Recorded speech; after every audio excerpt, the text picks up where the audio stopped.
Human beings are scientists and artists. We are curious and inquisitive creatures with an innate sense of morbidity and fascination with death. My duty as a mortician is to undertake the responsibility of the deceased body, to treat, clean, and care for the deceased with respect and dignity, to create a space and service for the family and fulfill any wishes they may have or the deceased may have requested. Embalming is used for 3 specific reasons: preservation, restoration, and sanitation. However, people are moving away from embalming due to the concern of harsh chemicals of embalming fluid in the ecosystem. Another main reason or cause of the lack of embalming is heavily because of cost effectiveness that cremation provides. The expenses are about half as much without the embalming process, the casket, and the hearse. Further, I would argue that embalming is still important for the preservation of medical cadavers and providing closure to certain families. Morticians or undertakers have come a long way with the handling of the deceased. Advancements in science and medical community may have a major tribute to this. The ancient Egyptians were the first community to truly experiment with the preservation of the deceased, also known as embalming. The Egyptians initially believed that the preservation of the body was vital for religious purposes, as a way to transcend into the afterlife. They would remove all the internal organs with the exception of the brain and the heart, and the Egyptians would drain all of the blood and fluid from these organs and place them in canopic jars with intricate animal heads of a falcon and a jackal. Embalming has greatly advanced since then. Furthermore, morticians don't inject cedar oil and beeswax into the anus or venous system because professionals have found the correct mixture of chemicals and the anatomically correct place in the body to drain from and inject to. Current day embalming is a set of specific chemicals such as phenol, glycerin, methanol, and primarily formaldehyde. There are different reasons why undertakers embalm dead bodies, and 2 different reasons serve very special purposes. Embalming medical cadavers for research and to provide closure to grieving families are the main points I'm going to speak about.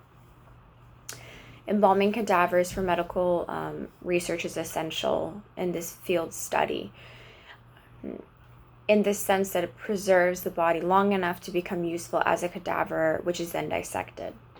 Medical cadavers are embalmed slightly differently than a typical body, yet the process of embalming is still needed.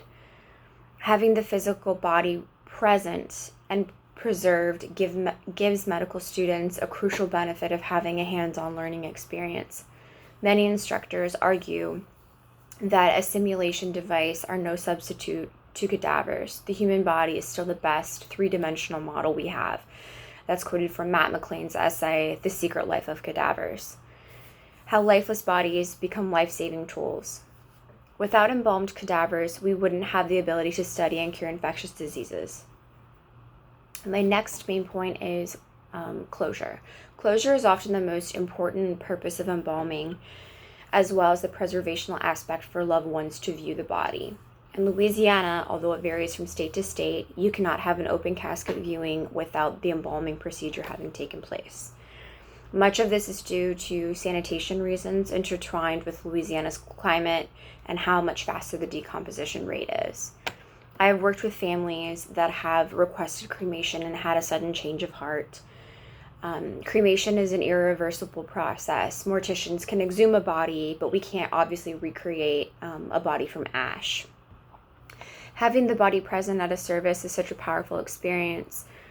Of course, it's completely subjective, and each family is unique with different practices and rituals. And cremation is heavily on the rise, even amongst the most traditional and religious of families. As a senior funeral director, my colleague Guy Posh at Lakeland Metairie Funeral Home empathizes. From a cost perspective, I can understand a family's want to cremate over embalm. However, it has taken a sudden turn in the fact that it has taken away the memorialization of the deceased. People don't care as much anymore. Everything has become less personalized. In my opinion, experience in the death care industry and in those of my colleagues, viewing the body is so important for closure. Personally, if my mother passed away and I wasn't able to see her beautiful face, her porcelain skin, her hands, that would impact me. It's the details people can find comfort in, even if it's just the wondrous shell that remains, with the soul off to somewhere else. Being able to touch the physical body, even in death, could mean everything to the survivor. I can appreciate people wanting to be more eco-friendly, open-minded, and having alternative ideas about their death in regards to cremation, such as scattering of ashes, but nothing will ever compare to the amazing fact that we've come such a long way within science and art and restoration. I will always cherish the fact that not only do we have the capability of recreating deceased remains, but viewing loved ones eternally at peace.